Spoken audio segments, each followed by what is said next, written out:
गुरु शरणं मम श्री हरि शरणं मम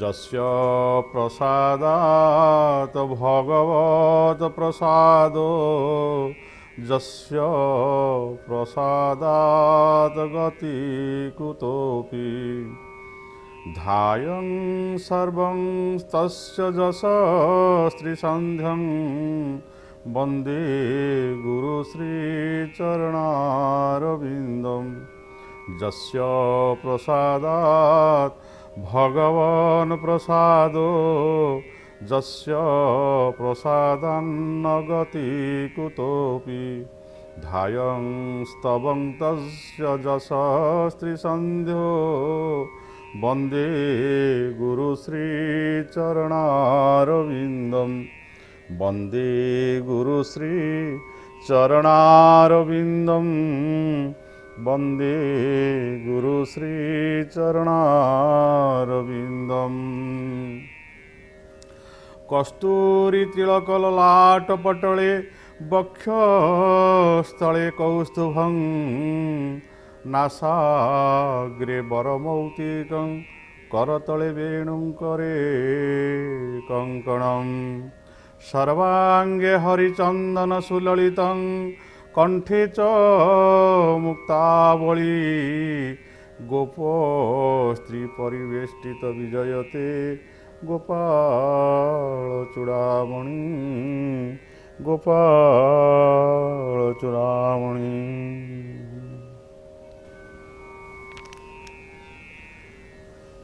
जय गुरु जय जगन्नाथ। आजिर प्रभात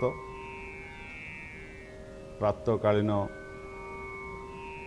सत्संग अधिवेशन रे जो माने जोग देइछंती समस्तंकर आजिर दिनटी मंगलमय हो, समस्तंकर दिनटी आज सुख एवं शांति रे अतिबाहित हो एवं तत्सहित जगत गुरु जगन्नाथ चरण रे कृपा भिक्षा करुछु जे अनंत कोटि ब्रह्मांडर नायक जगतरनाथ जगन्नाथ समस्तंकर मंगल करंतु, समस्तंकर पाप ताप हरण करंतु। जय गुरु जय जगन्नाथ। पूर्वरु आमे जो सत्संग विषय आलोचना करथिले सही सत्संग रे पुंखानुपुंख भाव रे गुरुंकर तत्व एवं परे परे किभଳି भावरे आम्भे माने सत्संग रे जोग देले आमर चित्तवृत्ति किभଳି भावरे हेले बा आमे केउ केउ खाद्य ग्रहण कले आमे सत्वगुण युक्त हेबा एवं आमर चित्तटी बा आमर अंतकरण शुद्ध सत्व हेला परे आम्भे माने किभଳି भावरे आग्रह प्रकाश करिबा दैव गुण संपन्न होई भगवत वाणी को सठिक भाव में शुणा तार तत्व को अवगत हेबा एवं ताकू आमर जीवनर चलापथरे कार्य लगेवा संगे संगे इह काल सुख समृद्धि प्राप्त होगा संगे संगे पर काल किभଳି भाव में परम गति प्राप्त हेबो बा परमानंद प्राप्त हेबो सी व्यवस्था आपण माने निजे ही करि पारिबे। परम पुरुषार्थ भाव में 84 लाख जीवजनी भगवान सृष्टि करिसंती सत, किंतु मनुष्य को भगवान स्वतंत्र भाव में बुद्धि विद्या ज्ञान विवेक प्रदान करिसंती। बुद्धि विवेक ज्ञान बळे मरण जिणी पारे हेले। मनुष्य जदि तार बौद्धिक स्तर को बा तार बुद्धिर जदि विकास हुए बा बौद्धिक विकास हुए एवं तार जदि सद्ज्ञान लाभ होई विवेकटी मार्जित हुए एवं से मार्जित विवेक द्वारा ता जीवन भितरे बा एही क्षणभंगुर संसार रे ତା ଜୀବନର ଚଲାପଥରେ ଆସୁଥିବା ଭଲ ଆଉ ମନ୍ଦ ଏଇ ଦୁଇଟି ଜିନିଷକୁ ସେ ନିଜେ ହୃଦୟଙ୍ଗମ କରିପାରେ ବା ନିଜର ବିବେକ ଦ୍ୱାରା ବିଚାର କରି ବୁଝିପାରେ ଯେ ମୋର କେଉଁଟି କରଣୀୟ ଏବଂ କେଉଁଟି ଅକରଣୀୟ।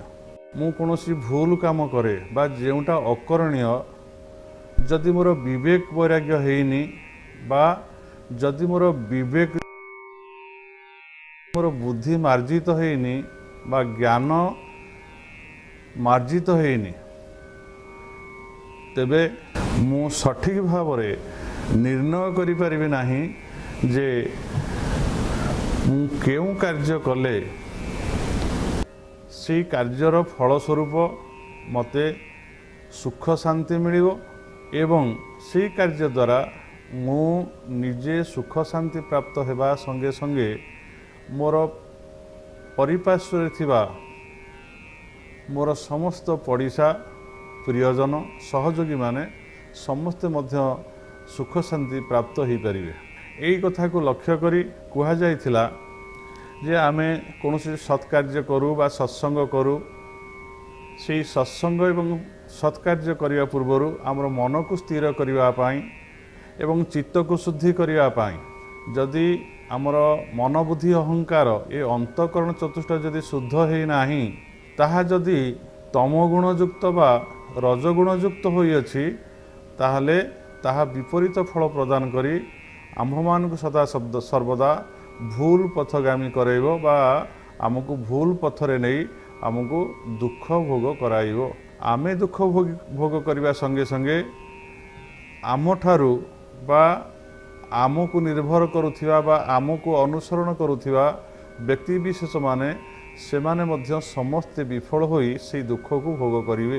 ସେହି କଥା ଆଲୋଚନା କରି କୁହାଯାଇଥିଲା ଯେ ଆମେ ଉତ୍ତମ ସାତ୍ତ୍ୱିକ ଖାଦ୍ୟ ଗ୍ରହଣ କରି ଆମେ ରାଜସିକ ତାମସିକ ଖାଦ୍ୟକୁ ତ୍ୟାଗ କରିଦେଇ ଯଦି ଉତ୍ତମ ଖାଦ୍ୟ ଗ୍ରହଣ କରିବା ତାହେଲେ ଯେଭଳି ଅନ୍ନ ସେଭଳି ମନ ଆମର ମନ ମଧ୍ୟ ସେଭଳି ଭାବରେ ମାର୍ଜିତ ହେବ। ଅର୍ଥାତ୍ ଆମ ମନ ପ୍ରତ୍ୟେକ ମୁହୂର୍ତ୍ତରେ ସୁଚିନ୍ତା କୁଚିନ୍ତା କରୁଥାଏ। ମନର କୌଣସି ପ୍ରକାର ବିଚାର ଶକ୍ତି ନାହିଁ ଯେ କେଉଁଟା ଭଲ ବା କେଉଁଟା ମନ୍ଦ। ମନ ହେଉଛି ଆମର ସମସ୍ତ ପଞ୍ଚ କର୍ମେନ୍ଦ୍ରିୟ ପଞ୍ଚ ଜ୍ଞାନେନ୍ଦ୍ରିୟ ଇଏ ଉଭୟ ଇନ୍ଦ୍ରିୟମାନଙ୍କର ରାଜା ବା ପରିଚାଳକ। ମନ ଯଦି କୁଭାବନାଗ୍ରସ୍ତ ହୁଏ ତାହେଲେ ସେହି କୁଭାବନାଯୁକ୍ତ ମନ ଦ୍ୱାରା ନିଶ୍ଚିନ୍ତ ଭାବରେ ସମସ୍ତ ଇନ୍ଦ୍ରିୟମାନେ ପରିଚାଳିତ ହୋଇ କୁକାର୍ଯ୍ୟ କରିବେ ଏବଂ ସେ କୁକାର୍ଯ୍ୟ କରିଲେ ତାକୁ ମନ ଗ୍ରହଣ କରିବ ଏବଂ ଅହଂଯୁକ୍ତ ଚୈତନ୍ୟ ତାକୁ ଉପଭୋଗ କରିବା ଦ୍ୱାରା ସେ ଦୁଃଖୀ ବା ସୁଖୀ ହେବ। ଖାଲି ସେତିକି ନୁହେଁ ଇହ କାଳରେ ଦୁଃଖୀ ସୁଖୀ ହେବା ସଙ୍ଗେ ସଙ୍ଗେ ଯଦି ସେ କର୍ମଫଳ ଇହ କାଳରେ ତାର ଭୋଗ ନ ହୁଏ ତାହେଲେ ତାହା ସଞ୍ଚିତ ହିସାବରେ ରହିବ ଏବଂ ଆଗାମୀ ଜନ୍ମରେ ମଧ୍ୟ ତାହା ପ୍ରାରବ୍ଧ ହୋଇ ଭୋଗ ହେବ। ସେଥିପାଇଁ ଜଣେ ବୁଦ୍ଧିଜୀବୀ ସମ୍ପନ୍ନ ମନୁଷ୍ୟର ପ୍ରଥମ କର୍ତ୍ତବ୍ୟ ହେଉଛି ସେ ତାର ବୁଦ୍ଧି ଏବଂ ବିବେକକୁ ପ୍ରତ୍ୟେକ ମୁହୂର୍ତ୍ତରେ ମାର୍ଜିତ କରିବାର ଆବଶ୍ୟକ ରହିଛି। କିଭଳି ଭାବରେ ମନଟି ଶୁଦ୍ଧ ହୁଏ ପୂର୍ବ ଅବସ୍ଥାରେ ଖାଦ୍ୟ କଥା ଆଲୋଚନା କରାଯାଇଥିଲା। ବର୍ତ୍ତମାନ ମନୋ ହି ଦ୍ୱିବିଧ ପ୍ରୋକ୍ତଂ ଶୁଦ୍ଧାଞ୍ଚ ଶୁଦ୍ଧମେ ବଚ ଅଶୁଦ୍ଧଂ କାମ ସଂକଳ୍ପଂ ଶୁଦ୍ଧ କାମ ବିବର୍ଜିତମ୍। ମନକୁ ଦୁଇ ଭାଗରେ ଯଦି ମନକୁ ଅନେକ ଭାବରେ ବିଭକ୍ତ କରାଯାଇଛି ଅନେକ ଶାସ୍ତ୍ରରେ କେଉଁଠି ପଞ୍ଚମନ 25 ପ୍ରକୃତି କୁହାଯାଇଥିଲେ ମଧ୍ୟ ବିଶେଷ ଭାବରେ ମନକୁ ଦୁଇ ଭାଗରେ ବିଭକ୍ତ କରାଯାଏ। ତାହା ହେଉଛି ଗୋଟିଏ ଶୁଦ୍ଧ ମନ ଗୋଟିଏ ହେଉଛି ଅଶୁଦ୍ଧ ମନ। ମନ ହିଁ ଦ୍ୱିବିଧ ପ୍ରୋକ୍ତଂ ମନ ହେଉଛି ଦୁଇ ଭାଗରେ ବିଭକ୍ତ। କ'ଣ ନା ଶୁଦ୍ଧଞ୍ଚ ଶୁଦ୍ଧ ଏବଂ ଅଶୁଦ୍ଧ ଏହି ଭାବରେ ଦୁଇ ଭାଗରେ ମନ ବିଭକ୍ତ କରାଯାଇଛି। ଅଶୁଦ୍ଧଂ କାମ ସଂକଳ୍ପଂ ଅଶୁଦ୍ଧ ମନ କାହାକୁ କୁହାଯାଉଛି? ଯେତେବେଳେ ମନ ଭିତରେ ଅନେକ ଗୁଡ଼ିଏ କାମନା ଏବଂ ଅନେକ ଗୁଡ଼ିଏ ବାସନା ମନ ଭିତରେ ଆସିବ ଏବଂ ସେଇ କାମନା ବାସନାକୁ ଚରିତାର୍ଥ କରିବା ପାଇଁ ମନ ଯେତେବେଳେ ପୁନଃ ପୁନଃ ଇନ୍ଦ୍ରିୟମାନଙ୍କୁ ପ୍ରେରଣା ଦେବ ବା ଅହଂଯୁକ୍ତ ଚୈତନ୍ୟ ସତ୍ତା ଯେତେବେଳେ ମନକୁ ପ୍ରେରଣା ଦେବ ଏବଂ ମନ ଯେତେବେଳେ କୁଭାବନା ବା ଯେଉଁ ବାସନା ଗୁଡ଼ିକ ଆମ ଭିତରେ ଆସିଛି दुर्वासना बोली ताकू कहले चलिबो। अशुद्ध संकल्प बा अशुद्ध वासना आसुछि मन भीतर जे मु भल मंद विचार न करी जहाँ मोर इंद्रिय को सुख लगुच देखा जहाँ कर्ण को शुणा भल लगुच एवं जहाँ रसनेन्द्रिय द्वारा बा पाटिरे बा जिह्वारे खाइबा द्वारा ताहा स्वादिष्ट होउछि स्पर्श द्वारा जहाँ आनंद देउछि मु सेई पथरे धावित हेबी। किंतु जदि मोर बुद्धि बा मोर मन बा चित्तवृत्ति आदि जदि मार्जित न होई थाए ताहले मु से अशुद्ध मन द्वारा बा अशुद्ध जिते मन हो जाए कुप्रवृत्ति द्वारा ताहले तार चिंता मध्य से भाव में कुवासना बा दुर्वासना हो जाए। जेभली भाव में गोटे शुद्ध संकल्पर मन चिंता करुथाए भल भल कार्य करने अर्थात परोपकाराय स्वर्ग अर्थात मु समस्तंकर उपकार करी अयं निज परवेति गणानां लघुचेतसाम जी जड़े साधारण लोक भावुची जे मु होउची ये होउछन्ति मोर एवं सेमाने होउछन्ति पर ये समस्ते होउछन्ति मो निजर से माने समस्ते होउछन्ति मोर परर मु जहाँ किछि करिबो मो पई करिबि बा मो निज लोकन पई करिबि अन्य मानन पई मु किछि करिबि नाही। जदि सेमाने विपद रे पडिछन्ति मध्य तांको पई मु किछि करि परिबि नाही कारण मु स्वार्थपर। एई जो भाव आसे मन भितरे ये होउछ कुभावना बा अशुद्ध मन रे आसे एवं बहुत कुप्रवृत्ति आसे। से जो कुप्रवृत्ति गुड़िक आसे से कुप्रवृत्ति रे रही अशुद्ध मन द्वारा यदि कार्य करा जाए ताहाको पाप कार्य बोली कहा जाए ताको अधर्म कार्य बोली कहा जाए से कार्य को। तेणु मन जितेबाला अशुद्ध हो जाए सेतेबाला आमे अनेक कुकार्य करू काम क्रोध लोभ मोह पूरा बशवर्ती होगा संगे संगे चौर्यवृत्ति करवा परर अनिष्ट करवा परस्व अपहरण करवा आम भितर सत्य शांति दया क्षमा ये संपूर्ण भाव में लोप पाई जाई केवल इंद्रिय ग्राह्य सुख लाभ करने मन सतत धावित हुए ताहा हूँ मनर कुवासना बा कुप्रवृत्ति। तेणु मनर जितेबाला कुवासना बा कुप्रवृत्ति आसे से सतत धावित हुए इंद्रिय मान को तुष्ट करने एवं इंद्रिय माने तुष्ट होई जहाँ को ग्रहण करती मन से मानकर राजा होथिबारु सेही इंद्रिय मानकर प्रत्येक प्रवृत्ति रे जहाँ चरितार्थ हुए तार पश्चात पटे रही मन ही ताकू ग्रहण करुथाए एवं मनर पश्चात पटरे बुद्धि रहीकि मध्य ताकू अनुमोदन करे एवं अहंयुक्त चित्त बा चैतन्य से ताकू सबू आस्वादन करे बा ताकू ग्रहण करुथाए। तेणु इंद्रियाणि प्राणिया हु इंद्रिये भू परं मन मन सस्तु परं बुद्धि बुद्धे ज परस्तस्तु सह। ये इंद्रिय मानक अपेक्षा शरीर अपेक्षा इंद्रिय श्रेष्ठ कारण इंद्रिय मान को नहीं शरीर गठन करा जाई अछि।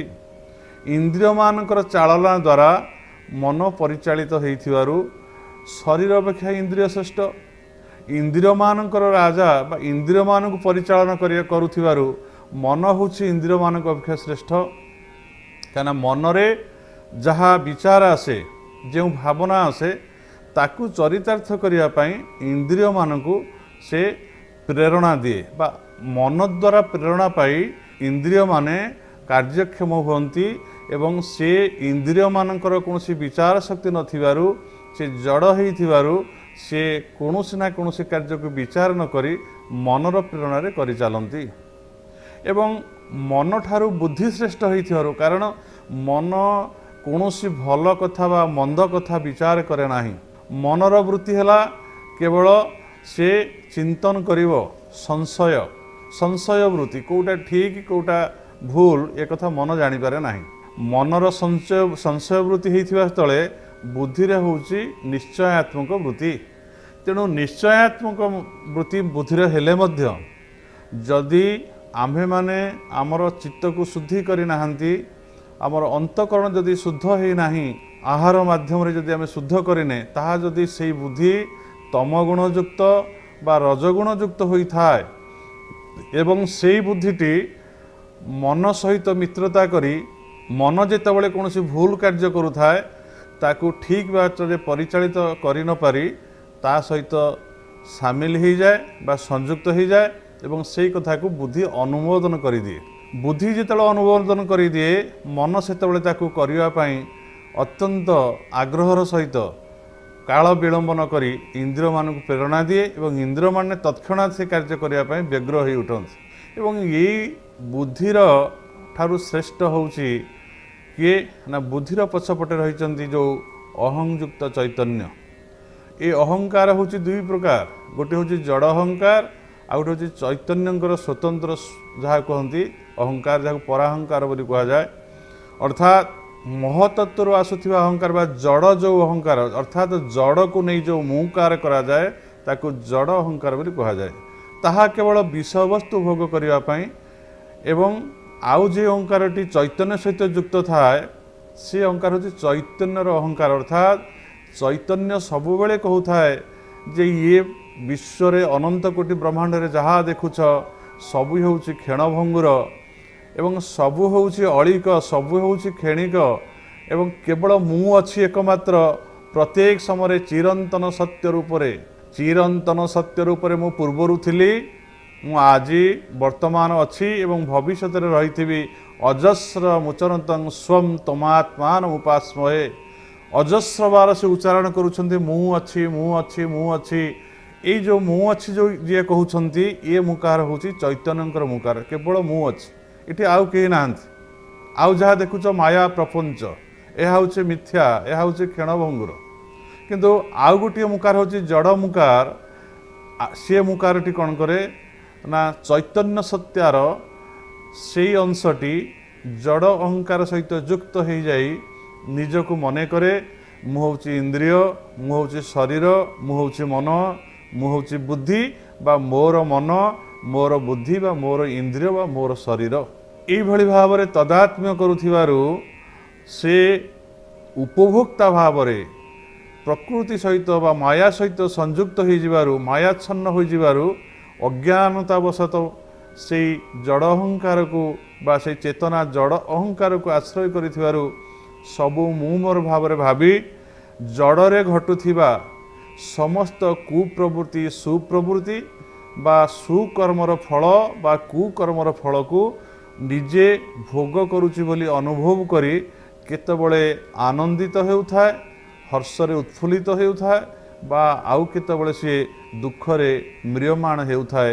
ହର୍ଷ ଶୋକାନିତ କର୍ତ୍ତା, ସେ ହେଉଛି ହର୍ଷ ଏବଂ ଶୋକରେ ଅଧୀର। ତାର ଅର୍ଥ କେତେବେଳେ ଦୁଃଖ ତ କେତେବେଳେ ସୁଖ, କେତେବେଳେ ସୁଖ ତ କେତେବେଳେ ଦୁଃଖ। ଏ ଜୀବନ ଜଞ୍ଜାଳ ଭିତରେ ଏଇଭଳି ଚାଲିଥାଏ। ସମ୍ପୂର୍ଣ୍ଣ ଭାବରେ ସେ ମନୁଷ୍ୟ ଜୀବନ ଯେଉଁ ସାର୍ଥକତା ରହିଛି ଆନନ୍ଦ ଭିତରେ ଯିବା ପାଇଁ ବା ଗମନ କରିବା ପାଇଁ, କାରଣ ଆମ ସମସ୍ତଙ୍କର ସ୍ୱରୂପ ହେଉଛି ଆନନ୍ଦ, ସଚ୍ଚିତ୍ ଆନନ୍ଦ। ସଚ୍ଚିତ୍ ଆନନ୍ଦ ସ୍ୱରୂପକୁ କୁହାଯାଇଛି। ସତ୍ୟ ହେଉଛି ଏଇଥିପାଇଁ ଯେ ସିଏ ଯେହେତୁ ତାର ଜନ୍ମ ନାହିଁ, ଯେହେତୁ ସ୍ୱରୂପର ମୃତ୍ୟୁ ନାହିଁ ବା ଆତ୍ମଚୈତନ୍ୟର ଜନ୍ମ ନାହିଁ କି ମୃତ୍ୟୁ ନାହିଁ, ସେଇଥିପାଇଁ ତାକୁ ସତ୍ୟ ବୋଲି କୁହାଯାଉଛି। ସତ୍ୟ ଅର୍ଥ ତାହା କେବେ ପରିବର୍ତ୍ତନ ହୁଏ ନାହିଁ। ଯାହା ପରିବର୍ତ୍ତନ ହୁଏ ନାହିଁ ତାହା ସତ୍ୟ, ଯାହା ପରିବର୍ତ୍ତନ ହୋଇଯାଏ ତାକୁ ମିଥ୍ୟା ବୋଲି କୁହାଯାଏ। ଯାହା ଆଜି ଅଛି, ଯାହା କାଲି ରହିବ ନାହିଁ, ଯାହା ବର୍ତ୍ତମାନ ଅଛି ଆଉ କିଛି ସମୟ ପରେ ଆଉ ଦେଖାଯିବ ନାହିଁ ବା ନଥିବ, ଏଇଭଳି ଭାବରେ ଯେଉଁ ପଦାର୍ଥଟି ପ୍ରତୀୟମାନ ହେଉଛି ତାକୁ ମିଥ୍ୟା ବୋଲି କୁହାଯାଇଛି ଶାସ୍ତ୍ରରେ। ଏବଂ ଯେଉଁ ପଦାର୍ଥ ପ୍ରତ୍ୟେକ ମୁହୂର୍ତ୍ତରେ ଅଛନ୍ତି ତାଙ୍କର କୌଣସି ପରିବର୍ତ୍ତନ ହୁଏ ନାହିଁ, ଯାହା ଅପରିବର୍ତ୍ତନୀୟ, ସେହି ପଦାର୍ଥକୁ ଚୈତନ୍ୟ ବା ଆତ୍ମତତ୍ତ୍ୱ ବୋଲି କୁହାଯାଏ ବା ଆତ୍ମା ବୋଲି କୁହାଯାଏ। ତାର କୌଣସି କାଳରେ ବି କୌଣସି ପରିବର୍ତ୍ତନ ହୁଏ ନାହିଁ ବା ତାଙ୍କର ଜନ୍ମ ନାହିଁ। ନ ଜାୟତେ ମ୍ରିୟତେ ବା କଦାଚିତ୍, ସେ ତାଙ୍କର ଜନ୍ମ ନାହିଁ କି ତାଙ୍କର ମୃତ୍ୟୁ ନାହିଁ, ସେ ଚୈତନ୍ୟ ସତାଙ୍କର। ତେଣୁ ସେ ପରମ ସତ୍ୟ, ସେଇ ଉଦ୍ଦେଶ୍ୟରେ ତାଙ୍କୁ ସତ୍ୟ କୁହାଗଲା। ଏବଂ ଚିତ୍ କାହିଁ କୁହାଗଲା ନା, ଚିତ୍ ଏଇଥିପାଇଁ କୁହାଗଲା ଯିଏ ନିଜେ ପ୍ରକାଶିତ ହୋଇ ଅନ୍ୟକୁ ପ୍ରକାଶିତ କରନ୍ତି। ଜଡ଼ର ଗୋଟିଏ ଧର୍ମ ହେଲା ସେ ନିଜକୁ ଜାଣେ ନାହିଁ ବା ନିଜକୁ ପ୍ରକାଶିତ କରିପାରେ ନାହିଁ ବା ଅନ୍ୟ ତା ଦ୍ୱାରା ଅନ୍ୟ କେହି ପ୍ରକାଶିତ ହୁଅନ୍ତି ନାହିଁ ବା ଅନ୍ୟକୁ ସେ ଜାଣେ ନାହିଁ। ଆଉ ଥରେ ଭଲ ଭାବରେ ବୁଝିବାକୁ ଗଲେ ଜଡ଼ ତତ୍ତ୍ୱ ହେଉଛି ଯେ ଯିଏ ନିଜକୁ ଜାଣେ ନାହିଁ, ଅନୁଭବ କରେ ନାହିଁ ବା ଅନ୍ୟକୁ ମଧ୍ୟ ଅନୁଭବ କରେ ନାହିଁ ବା ଜାଣିପାରେ ନାହିଁ। ଚେତନ ତତ୍ତ୍ୱ ହେଉଛି ଯେ ନିଜକୁ ଜାଣେ ସମ୍ପୂର୍ଣ୍ଣ ରୂପରେ, ଅନୁଭବ କରେ ନିଜକୁ एवं अन्य समस्त पदार्थ को अनुभव करे एवं निजे प्रकाशित होगा सहित अन्य को जे प्रकाश करे ताहा होची चेतन पदार्थ। जड़ पदार्थटी ये जो चेतन जो रही शरीर अहंकार युक्त जो चेतन से चैतन्य सहित जड़ अहंकार जड़ चित्त जड़ बुद्धि जड़ मन ये संयुक्त होई चैतन्य प्राप्त हुअन्ति। चैतन्य युक्त हेले चैतन्य प्राप्त हो जाती। जितेबले ताहा चैतन्य प्राप्त हो जाए मन सेतबले से अनेक कथा चिंता करने को आरंभ करे एवं जिते बुद्धि चैतन्य सहित जोग हो जाए सेतबले से तार बौद्धिक विकास करी भल मंद निर्णय नेवाई इच्छा करे एवं चित्त जितेबले चैतन्य युक्त हो जाए सेतबले चित्त होउची स्मरणिका शक्ति संशयात्मक वृत्ति होउची मन निश्चयात्मक वृत्ति होउची बुद्धि स्मरणिका वृत्ति होउची चित्त एवं अहं वृत्ति होउची गर्व मु अच्छी बा मु मोर इत्यादि यह होउची अहंकार कथा। तेणु जेतेबले ए अहंकार ठारू आरंभ करी अंतकरण चतुष्टय बोली जहाँ कहुच्छे चतुष्टय अर्थ चारि प्रकार अंतकरण मन बुद्धि अहंकार चित्त बा मन बुद्धि चित्त अहंकार ये चतुष्टय अंतकरण ये समस्ते जड़ बा क्रिया शून्य आंकर कौन मोमेंट ना ये कौन प्रकार कार्यकारी हो पार ना बा निजे क्रियाशील होकर कौन कथा मन मनन कर पार ना बुद्धि कौन प्रकार तार निर्णय नहीं पार ना चित्त कौन स्मरण कर पार ना बा अहंकार से मध्य स्थिर हो सी कही पार ना जे मु मोर आदि एभली भाव चैतन्य युक्त होई जड़ पदार्थ गुड़िक चेतन भली प्रतीयमान हुअन्ति। जड़ पदार्थ गुड़िक चैतन्य युक्त होई चेतन भली प्रतीयमान होइथिबारु मन मननशील होई जदि से कुभावना युक्त हो जाए मन ही द्विविध प्रोक्तं शुद्धांच शुद्धमे वच अशुद्धं काम संकल्पं शुद्ध काम विवर्जितम। जदि आम भितरे कुप्रवृत्ति अच्छी आमे सत्संग करिने उत्तम शुद्ध शाकाहार जहाँ को सात्विक आहार कहुए ताकू आमे ग्रहण करिने जदि आमर चित्त बा शुद्धि है नाही अंतकरण जो अशुद्ध अच्छी ताहाले आमे कुकर्म करने पाई मन द्वारा प्रवृत्त हेबा एवं ताकू चित्त स्मरण करिवो एवं ताकू बुद्धि अनुमोदित करिवो एवं अहंयुक्त चैतन्य जो जड़ अंश जो चैतन्यटी जड़ सहित तदात्म्य करुच्ची सी तार उपभोक्ता भाव में ताकू सब ग्रहण करिवो करी केतबेले भाबिवो अनेक समय भाबिवो जे मु आज दुखरे अछि मु आज कष्टरे अछि मु आज आनंदरे अछि एभली भाव में प्रत्येक मुहूर्त तार चिंता आसीबो। तेणु आम्भ मानकु मन को शुद्ध करने को पड़ो किभली भाव में शुद्ध मन हम मैं कही पूर्व अध्याय रे आहार शुद्धौ सत्व शुद्धि सत्व शुद्धौ ध्रुवा स्मृति स्मृति लाभे सर्वग्रंथिनां विप्र मुख्य अर्थात आमको आहार उपरे बारंबार कहुई तेणु जो माने सत्संग करुछंती जो माने भगवत परायण व्यक्तित्व जो माने आत्मा संबंध रे भगवान संबंध रे बा ब्रह्म संबंध रे ज्ञान लाभ करने को चाहूँगी बा मु किए मु प्रकृत रे शरीर ना मु प्रकृत रे होची ब्रह्म चैतन्य बा आत्मा यही भाव में जो माने चाहूँगी जानापी से माने संपूर्ण भाव में इंद्रिय मान को दमन करार अच्छी इंद्रिय मान को दमन करने पूर्व मनर दमन आवश्यक रही जदि मन दमन हेब ना मन जदि कुभावनाग्रस्त हो ताले इंद्रिय मान को दमन कर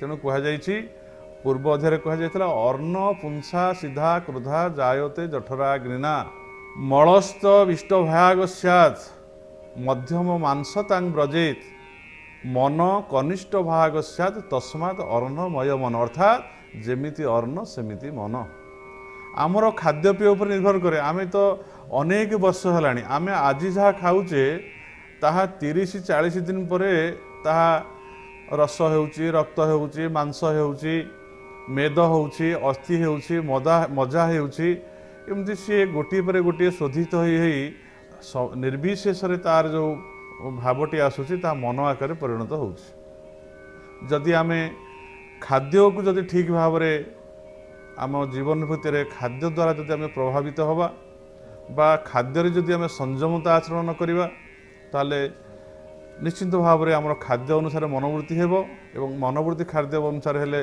मन कुभावनाग्रस्त हम बा सुभावनाग्रस्त हेब एवं से कुभावना बा सुभावना मन अनुसार हुए तो केतले दुख बा केतले सुख आसीपे एवं जदि मन केवल आम असत खाद्य खाऊे बा कुप्रवृत्ति संपन्न खाद्य को आम खाऊे जहाँ शरीर प्रति खाद्य नुहे केवल इंद्रियग्राह्य खाद्य को आम खाऊे पार्टीर जुहार लालसारे ताले निश्चिंत भाव में ताहा शरीर पर दुखदायक हो शेष मनोवृत्ति खराब हो। आज अधिकांश स्तर आम देखुचे जे समस्त साधु संग करने व्यग्र होती एवं समस्त घरे घरे आज बोधहुए गीता भागवत आज किछि किछि पढ़ा है एवं से टीवी माध्यम दूरदर्शन ता प्रचार करा जाउछि वेबसाइट रे आपको देखा पाँच शुणा पाँच बहु यज्ञानुष्ठान होउछि बहुत सत्संग होउछि समस्त कथार मनुष्य जोगदेला से कहीं मार्जित होना तार कारण है जे तार खाद्यपेय जीवनशैली शुद्धि नथिबारु तार प्रवृत्ति खराब हो जाइथिबारु से जो अशुद्ध मन द्वारा से शुणुथिबारु ताहा प्रभावित हेउनाही बा तादर प्रभाव पकाउ नाही। जेभଳି भावरे गोटे मलिन काच उपरे बा मलिन दर्पण उपरे जदि सूर्यंकर किरण पड़े ताले से मलिन दर्पण उपरे सूर्यंकर किरण पड़िले ताहा केबे हेले भल भावरे प्रतिफलित हेब नाही। जदि दर्पण को मार्जित कर दिया जाए ताहले सूर्यंकर किरण भल भाव प्रतिफलित हम ठीक से भाव में चित्त दर्पण को जदि आम मार्जन करिपरिबा ताहले आमे प्रत्येक पदार्थर संपूर्ण भाव में फल लाभ करिबा सुफल लाभ करिबा। तेबे आसंतु आज तो सत्संगर समय हो जाइछि आमे समस्तंकर मंगल कामना करुछु जे समस्ते भल प्रवृत्ति रे चलंतु समस्ते मनुष्यत्व लाभ करंतु एवं समस्ते जड़े जड़े भल मनीष हुंतु समस्ते विश्वर कल्याण पे तत्पर हूँ निजर कल्याण पे तत्पर हूँ यही कामना करी समस्त कल्याण कामना करी लोका समस्ता सुखिन भवन्तु। ओम शांति ओम शांति ओम